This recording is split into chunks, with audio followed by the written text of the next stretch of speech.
Welcome to Sacred Heart Career Academy or classes. Today we will continue from the previous class. So we will solve some questions, okay, and discuss those things.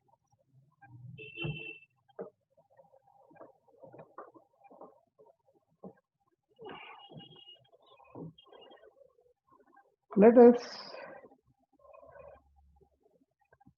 solve some of the questions.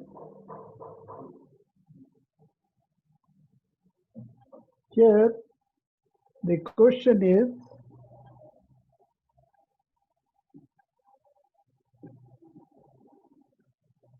choose the total number of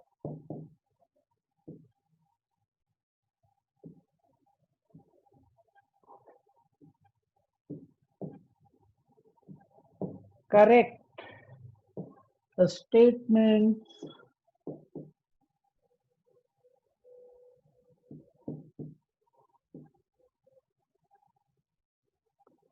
from the following.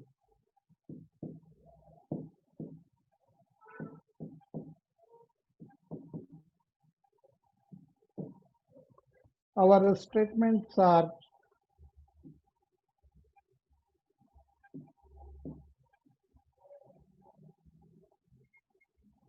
some channels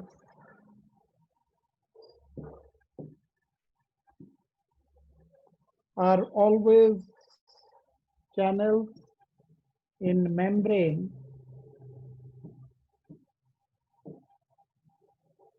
are always open.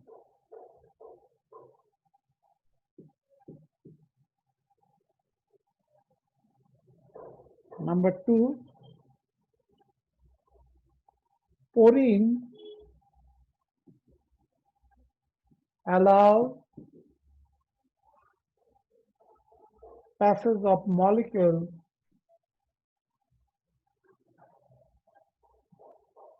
of molecules up to a small protein.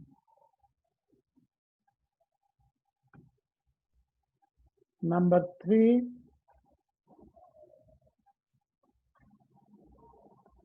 water channel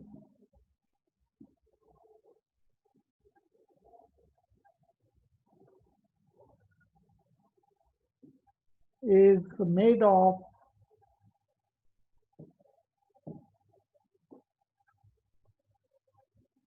eight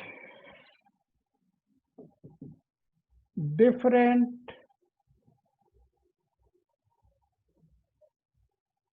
types of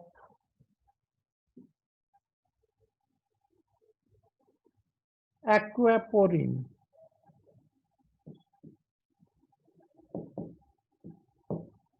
And number 4 is facilitated diffusion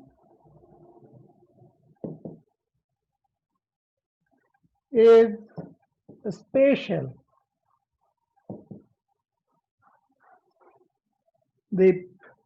Our options are A, 1, B,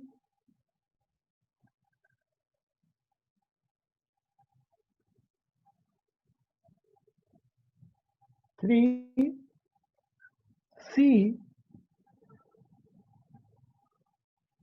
2, and D is 4. Okay, so we have to learn, we have to see how many correct statements are there.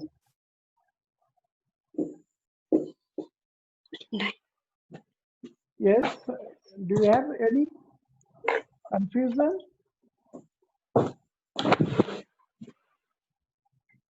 You can read it properly? Okay, say. So the correct statements are how many? This is about the transport of material through the membrane across the cell. So in the cells, what they transport, there are channels for large molecule to move. There are channels. So these channels, about the channels, it is saying that some channels are always open. This is the channels are of different types, and some channels, yes, they are always they remain open, but some channels they close and open. So this one is a correct statement. It is always open. Porins. Porins are the protein which make the channels. Okay, and these porins allow the molecule to cross the membrane. These molecules may be little large, but they are like the small protein, not very large protein size protein molecule can move. Small protein, they Yes. can move through this porins also. Okay, and water channels. Water channels, they are also known as aquaporin. Okay, aquaporin. These aquaporins are actually very large and they are little bit complex structure, complex porins, and they are made of different types of protein molecules. There are so water channel is made of 8 different types of aquaporin. This is also true, and the facilitated diffusion, where the diffusion is helped by membrane protein. Okay, so this is actually special. So this statement is also correct. So in these, all the statements are correct, and so our answer is D. That is, all the 4 statements in this are. So these are describing some of the important characteristics of the transport through membrane protein. But all these transport, this is passive transport. That is, they do not require any metabolic energy. That is, ATP is not required.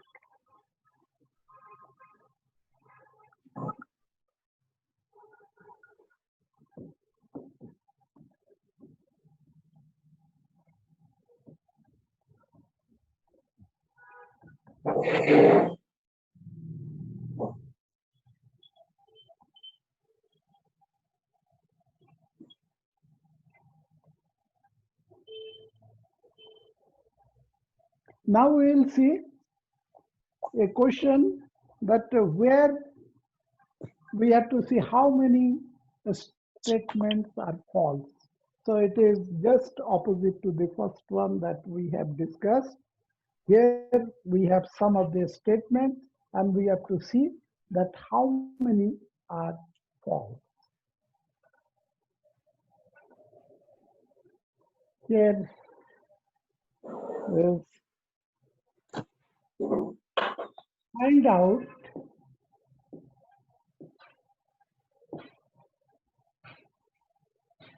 the total number of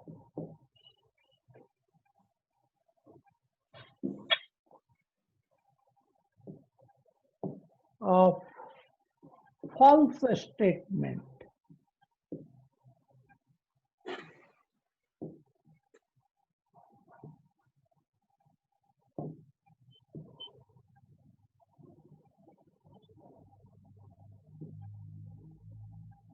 from the following.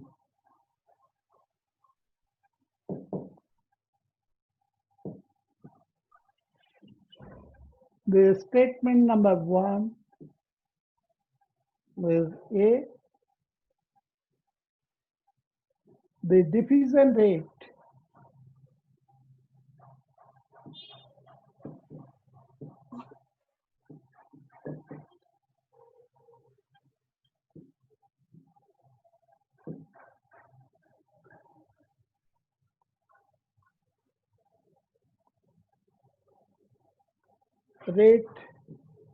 depends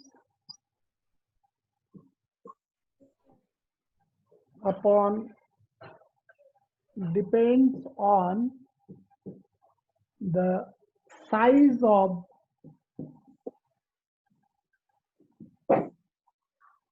the substance.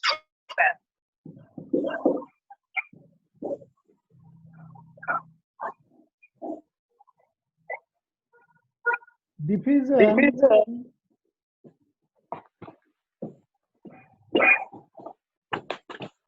across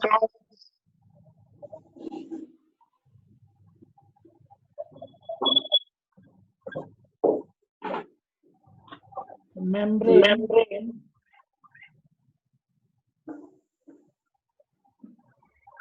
depends on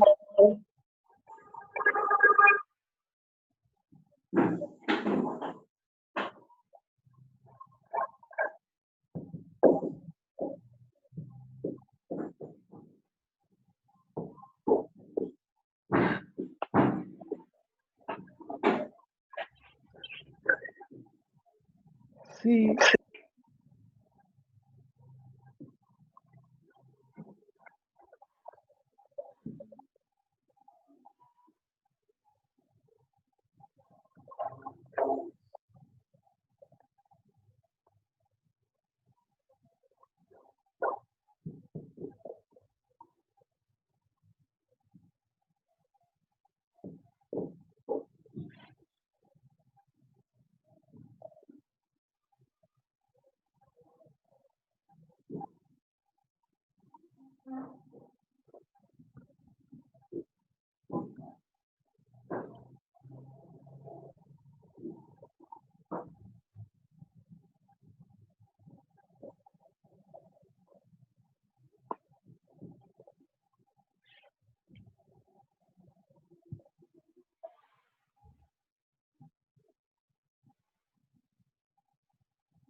The membrane protein provides site for hydrophilic substances to cross the membrane. And the D statement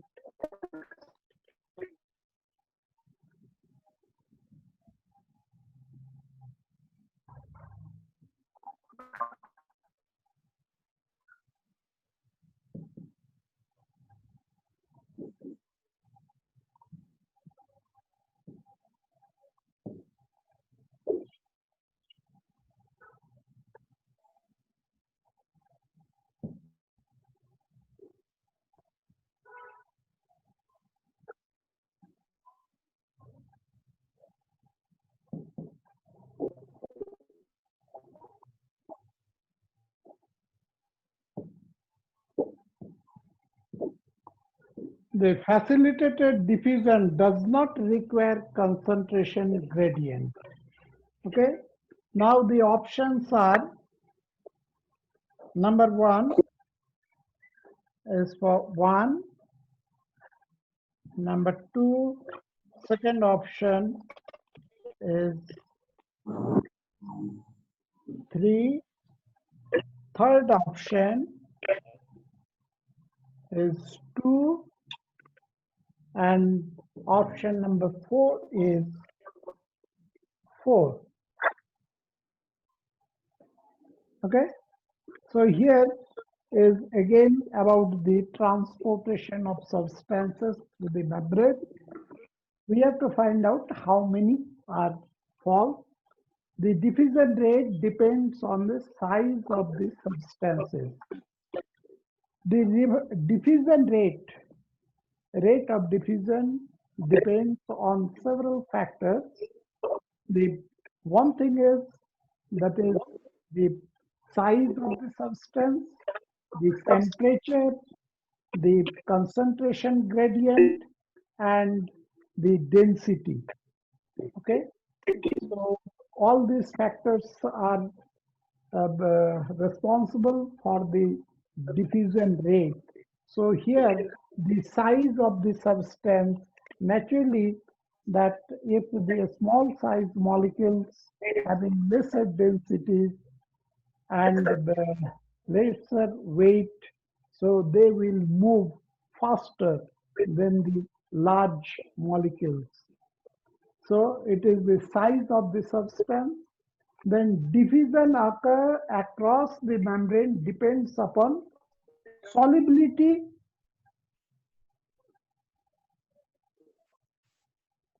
upon up, upon solubility of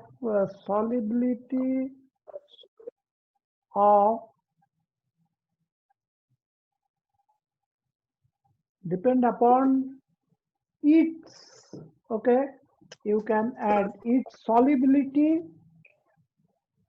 in lipid.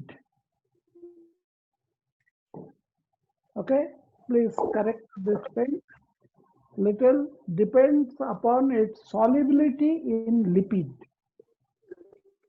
A substance to move across the membrane, it is whether it is hydrophilic or hydrophobic. This is also one of the important factors. And if a substance is soluble in lipid, then those substances, those particles move across the membrane easily.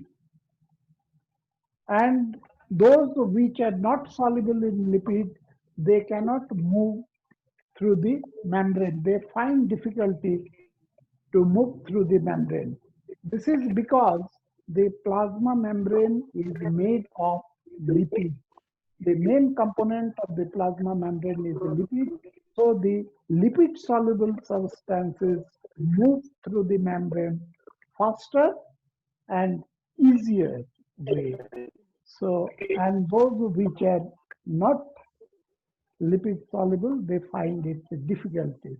So having substances having hydrophilic moiety, that is hydrophilic because that is water. Water does not mix with the fat or lipid. Water does not mix with oil. Okay, so any substance which has the hydrophilic moiety, that is affinity for water, these substances not move easily through the plasma membrane. So this is correct thing that depends upon its solubility in lipid. Membrane protein provides sites for hydrophilic substances to cross the membrane. That is what just we have learned, that the substances not soluble in lipid find difficulties. But many substances, those which are not soluble in lipid, they also have to cross the cell membrane.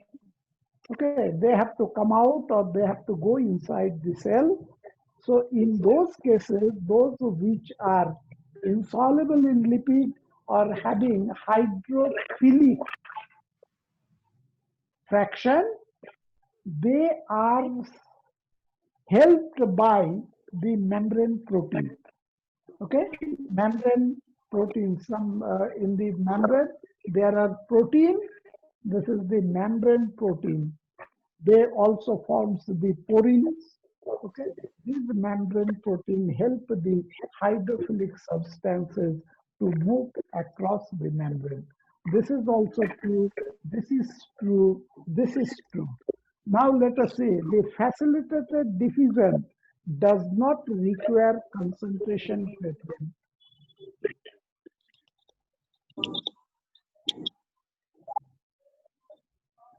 Facilitated diffusion does not require concentration gradient. The facilitated diffusion is also a passive movement, not active movement. And all the passive movement require a concentration gradient. If there is no concentration gradient, then the net movement of the substance will not take place. So this statement that the facilitated diffusion does not require concentration gradient, this statement is wrong. Facilitated diffusion is also a passive movement. It is a passive process, and so it requires concentration gradient. So here also the substances move from higher concentration to the lower concentration. It does not establish facilitated this protein, membrane protein does not establish any gradient. Only it make a passage. Through that passage, the substances will move, and this substances will move, but they must have the gradient. They cannot go against concentration gradient. That is, from lower concentration to higher concentration, it cannot move. It will always move in from higher concentration to lower concentration. So concentration gradient must be there. So we have here how many false statements? So we have in these, among these, only one false statement. So this is.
Okay, next question.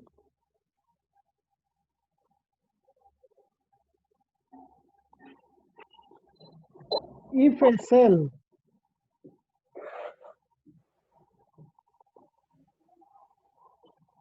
is placed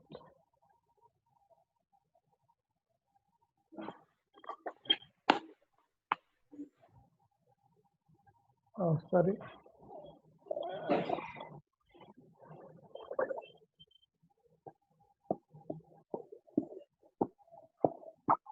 if a cell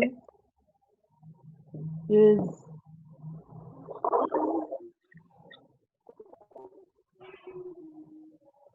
reduced in size, that is, cell shrink,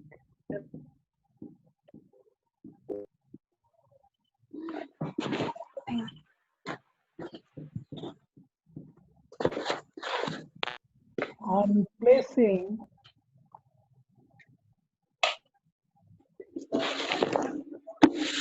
in a solution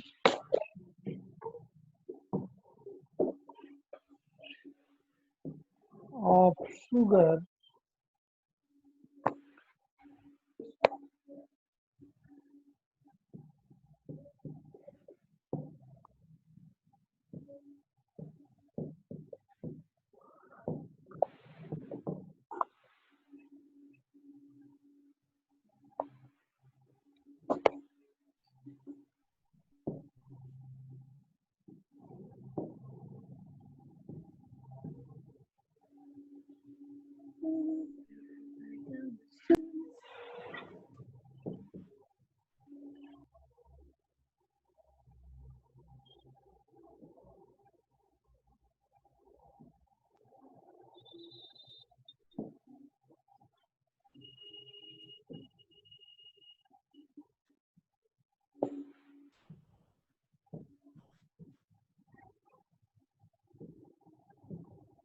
here. The question is, if a cell is reduced in size on placing in a solution of sugar, the solution is hypertonic, hypotonic, isotonic, or none of these. Okay.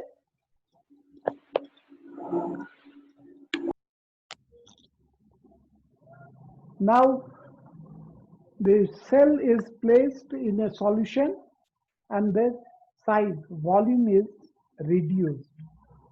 Volume is reduced if a cell is placed in a solution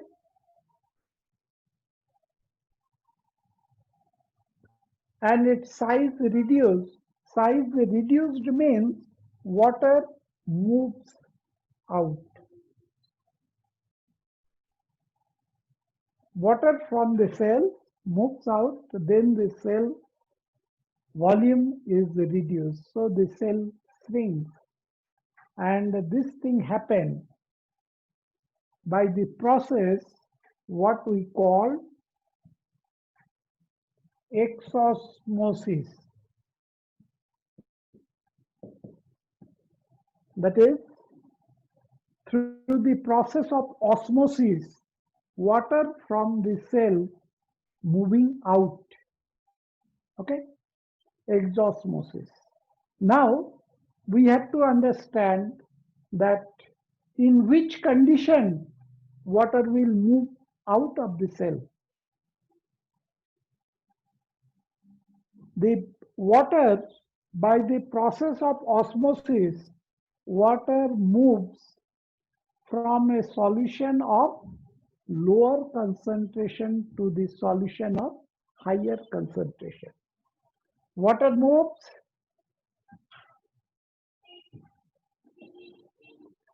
from lower concentration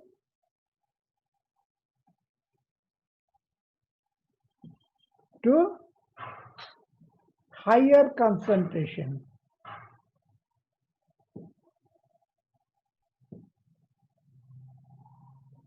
Okay, this is in case of osmosis. Okay, this is in osmosis, not that simple diffusion. In simple diffusion, particles moves from higher concentration to lower concentration.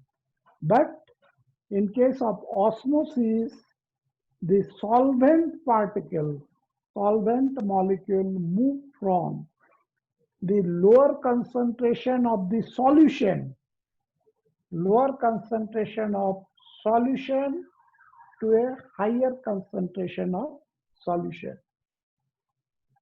So the solution outside,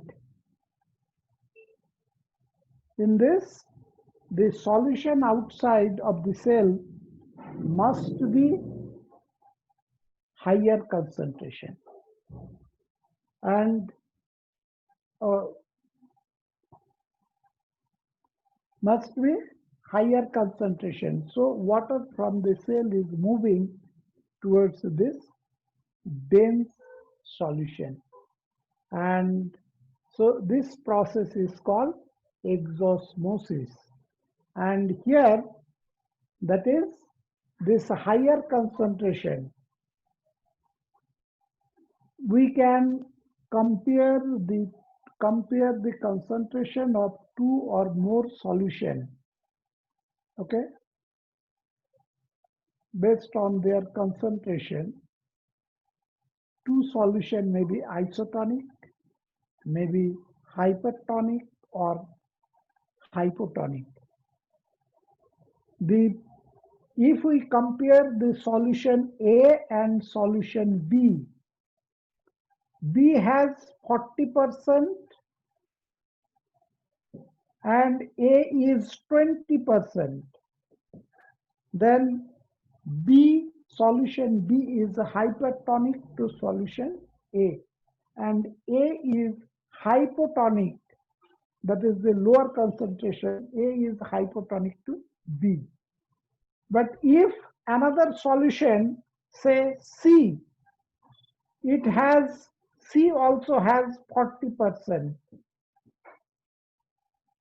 concentration, then C and B are isotonic. So here the solution is hypertonic. So when we put a living cell or a tissue in a hypertonic solution, then the volume of the tissue or the volume of the cell will decrease due to the process of exosmosis, that is, water is moving outside. And this process, that when it shrinks, and if the process continues, the protoplast of the cell shrinks, and we call the process plasmolysis.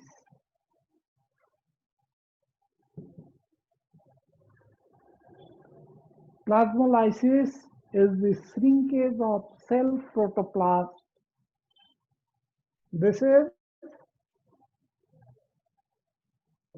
shrinkage of cell protoplast under the influence of hypertonic solution.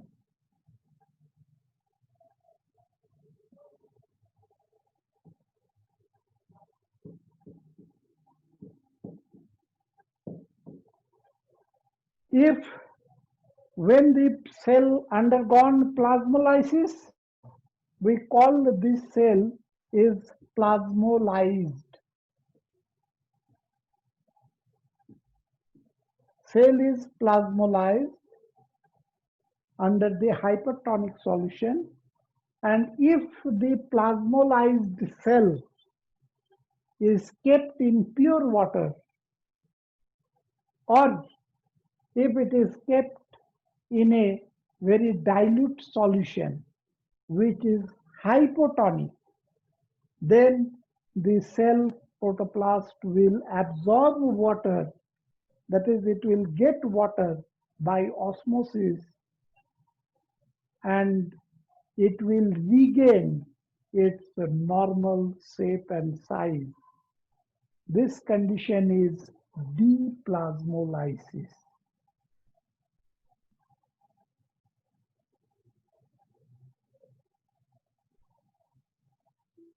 And deplasmolysis takes place under the influence of hypotonic solution. Plasmolysis takes place under the influence of hypertonic solution. Plasmolysis is due to exosmosis, and deplasmolysis is due to endoosmosis. Okay.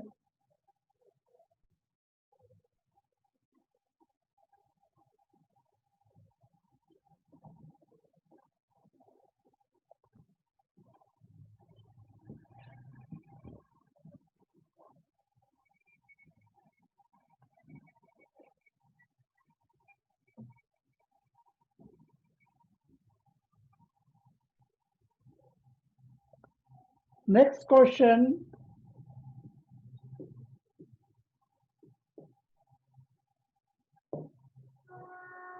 translocation of food substances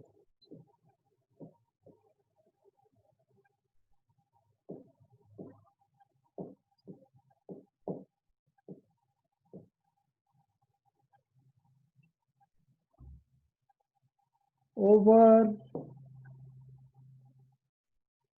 longer distance.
Translocation of food substances over longer distance is known as.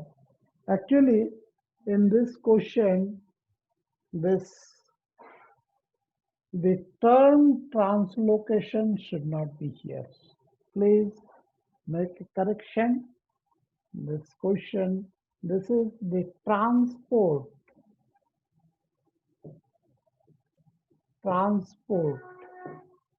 or transport of food substances, or we can write movement.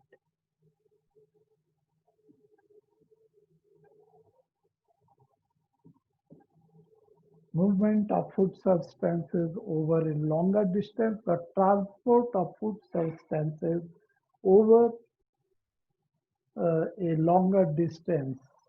This process, say there are two types of transport in the plant. If we say this is one is short distance transport and another is long distance transport. The short distance transport takes place by one from cell to cell. From one cell, it moves to the another cell. This one is short distance, it is localized, say the transportation of gas or the water or from food material when it is moving locally within one tissue, that is from one cell, it is moving to the next cell. So in a limited area, that is the short distance transport. But if this transport is for the long distance, then the transport is known as translocation. So we have the water is translocated from the root to the tip of the shoot. Okay, it takes place through the for the long distance transport. There are a special type of tissue, the xylem and phloem. These are the conducting tissue.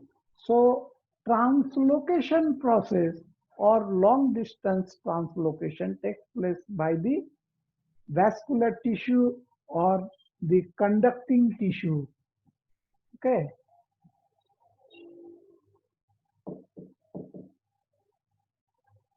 These vascular tissues are xylem and phloem. Through the xylem, the water and dissolved substances move through this, and through the phloem, the organic food is transported. Organic food produced in the leaf, and from there it is transported up to the root. And water absorbed by the root, and it is transported up to the tip of the plant. So these are long distance translocation. So short distance translocation is cell to cell, long distance translocation is through a special type of tissue. Lower group of plants like the algae, bryophytes, okay, they don't have this long distance translocation. And due to that, they cannot grow very tall. Those plants which have developed the large in size, their height is very big, they are very tall. In those cases, this long distance translocation tissues must be there. And so it is in gymnosperm, angiosperm, and pteridophyte, it is there. So they have this translocation process. Out of this, the angiosperms, so they have the best method or well developed the conducting tissue, vascular tissue, xylem and phloem. So they grow almost at any height. This is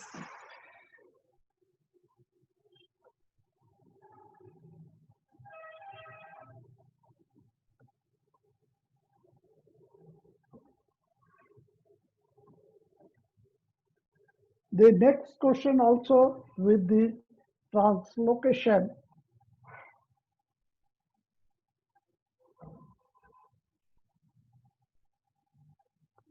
Transport of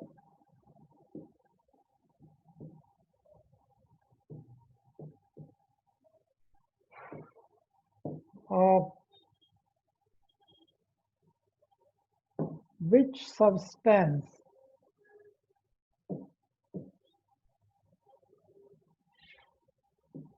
is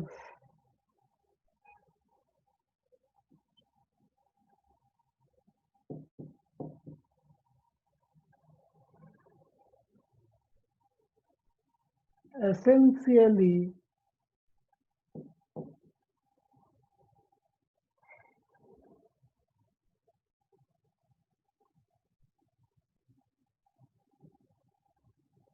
unidirectional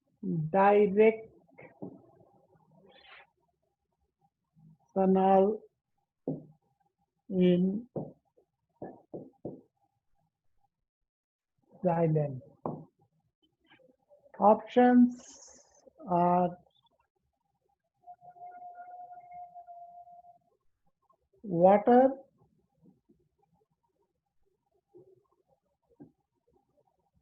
mineral,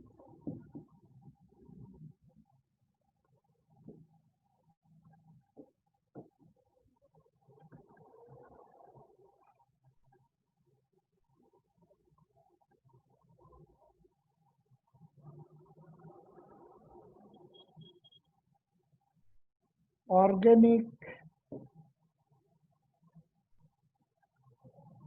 nutrients,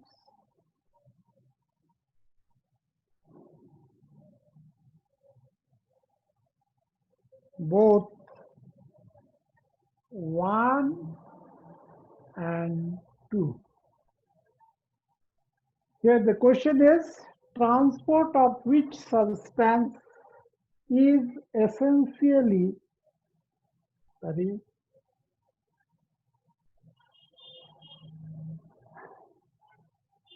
essentially unidirectional in xylem and xylem tissue, translocation through xylem. One is water, mineral nutrient, organic nutrient, both 1 and 2. The, through the xylem, it is mainly water is translocated. And this organic nutrient, the organic nutrient is translocated. This one is translocated through phloem tissue. Okay, it is the organic, that is the food that is synthesized by the process of photosynthesis. Those things are the organic nutrients. And water which is absorbed from the soil, those are translocated through the xylem tissue. Okay, so from the soil, it is the water and the mineral nutrient, the different mineral element, different chemical elements which is present in the soil, those are also absorbed along with water and move along with water. Okay, so and this movement takes place through the xylem. So through xylem tissue, it is water as well as mineral nutrient. Both are translocated through xylem tissue. So our answer, if we take that water, we can do commonly here in this case, so we can get confused and we can immediately we can respond to water, that through xylem water is translocated, but along with water the minerals are also translocated. So our the most appropriate answer is number 4, that is both 1 and 2, that is water and mineral nutrient. Both move, and this moves upward mainly.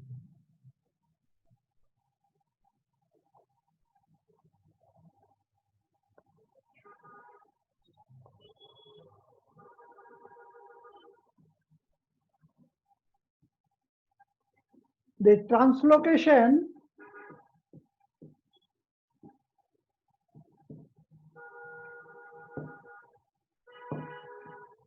in xylem is mainly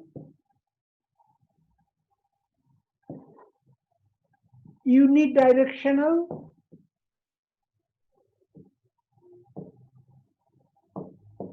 and it is upward. The movement is mainly upward movement, and so it is unidirectional. The water and mineral that is absorbed from the soil and it move upward. From the upward side, that is from the shoot portion, water will not move downward in normal cases. This will take place only when there is the soil is lack of water. The soil is completely dry, and in that case, the water from the body of the plant, whatever water it has, that water will move in the opposite direction, and that is lethal for the plant. The plant initially will dries up, that is it wilt, and continuous wilting. If the wilting persists, then the plant will die. So in normal cases, this water movement or the xylem sap movement is unidirectional and upward. In case of phloem, the translocation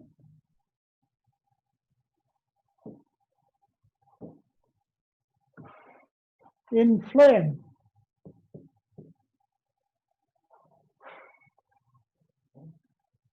is bidirectional.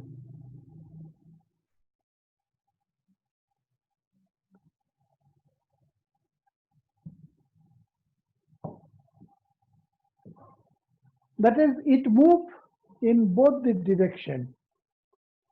There is upward movement as well as downward movement. Maximum movement is downward.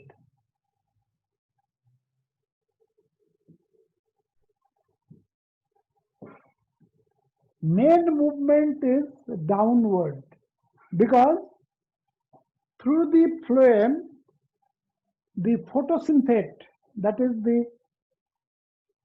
uh, the food, organic food which is prepared by the photosynthesis in the green cells of the leaf mainly. From there, those food is transported to all the organ, all the non-green part of the plant, inner tissues of the stem branches, and the portions where there is no leaves in the root, etc. Everywhere it moves. So from the leaf, if a plant is there, from its leaf, the food will move downward. Okay, so downward movement. But we must know that the development of chlorophyll takes time. Okay, and photosynthesis takes place only in the green cells, that is chlorophyll containing cells, those organs. When the plant is growing, the extreme tip, they contain very small leaves, the vegetative buds. These leaves have not developed the chlorophyll yet.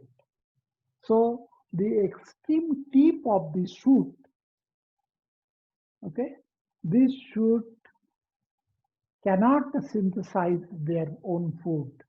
So, and this is the most active for the growth and development. Okay, so this food synthesized by the lower leaves, they move upward to feed the young leaves, young these buds. So in the near the tip, the movement of the food is upward. So here the phloem transportation is upward. So there is that in the phloem tissue, the translocation is bidirectional, the downward as well as upward movement.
There's one question is the next, the relationship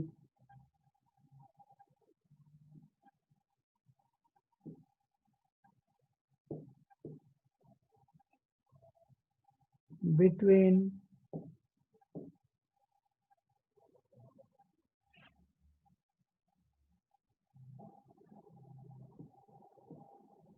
psi W, psi S and psi P is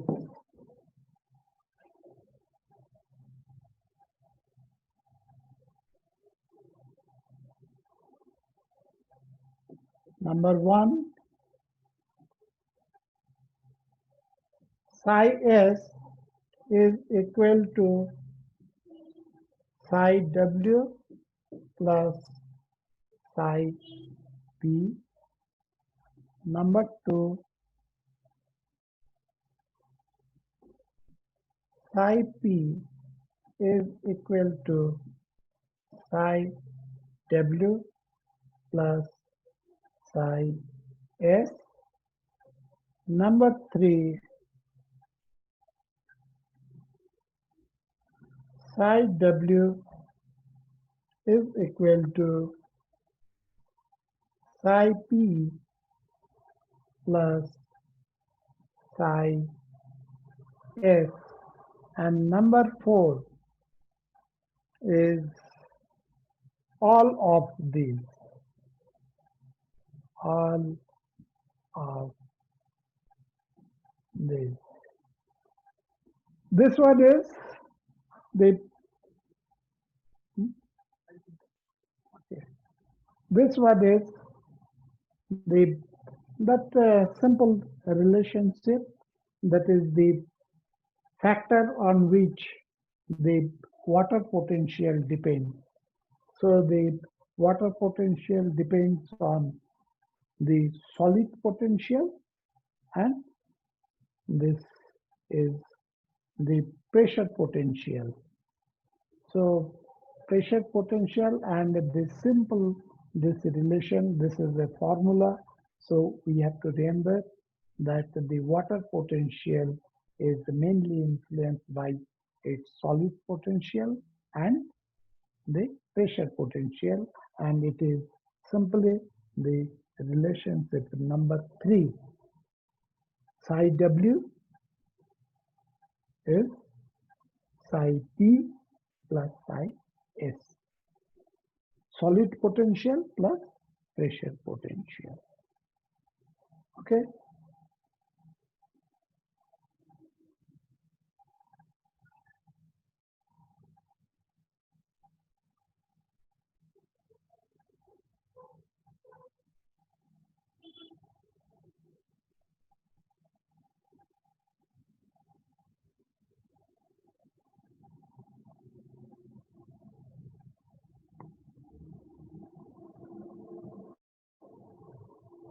There's that last question from here only, that from the water potential.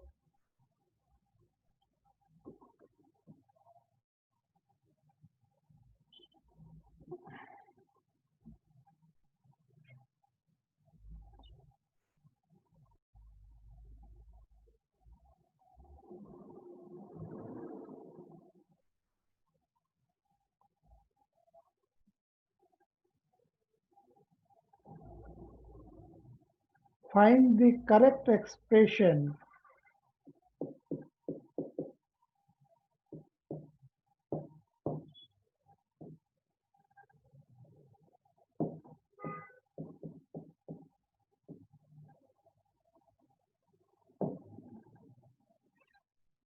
for a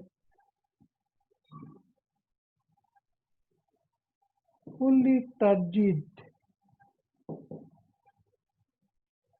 cell. Option 1 is psi W is equal to psi S, that is water potential is equal to the solid potential. Number 2, the water potential is equal to 0. Number 3, this psi W is equal to psi S plus psi P. Number 4, that psi W is equal to psi P. This is in a fully turgid cell. A cell is turgid when it has absorbed water. Okay, and this so in a fully turgid cell, it does not absorb any more water.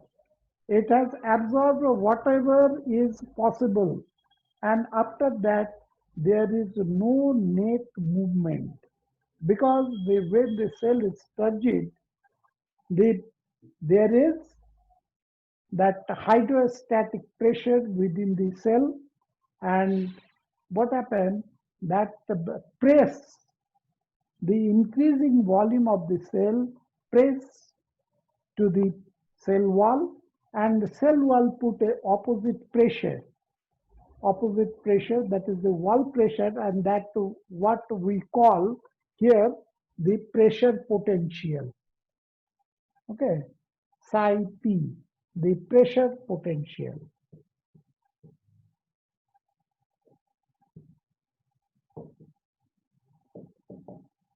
This pressure potential is maximum here, and due to this pressure potential, no more entry of water.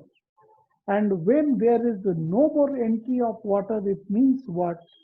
That the outside the cell and inside the cell, water potential has become equal, and it is 0. Actually, what happened? This is the formula, that solid potential plus the pressure potential.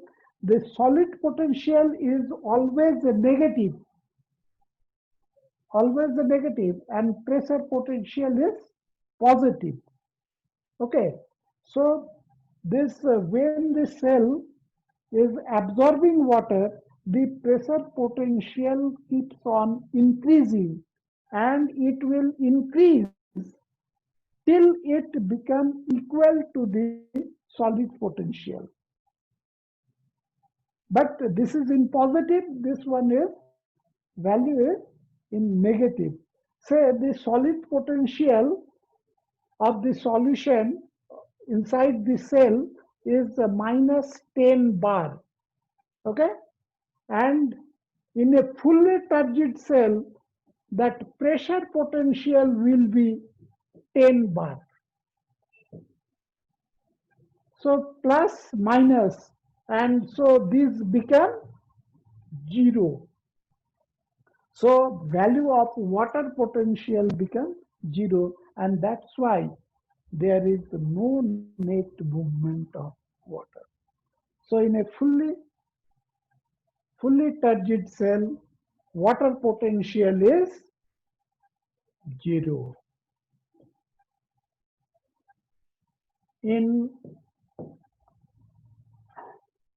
fully turgid cell, water potential is equal to 0. If the cell is flaccid, that is the cell is not the cell cytoplasm or the cell volume is not producing a pressure on the cell wall, then the pressure potential becomes 0 in flaccid cell.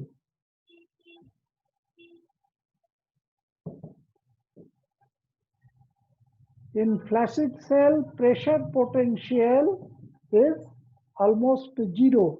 When the pressure potential is almost 0, then what happens? That water potential equal to solid potential.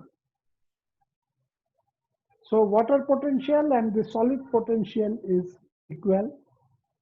If the cell is plasmolyzed, In that case, generally the pressure potential become negative. And when this become negative, mean both are negative. S is negative, P is also negative. Then these two are added. So at that time, the water potential of the cell in a flaccid cell become greater than the solid potential. That is, in that case, when the cell is plasmolized, in that case, water potential is greater than its solid potential.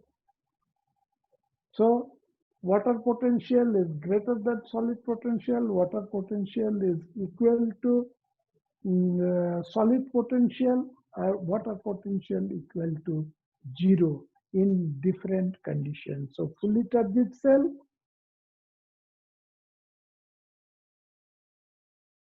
thank you for today.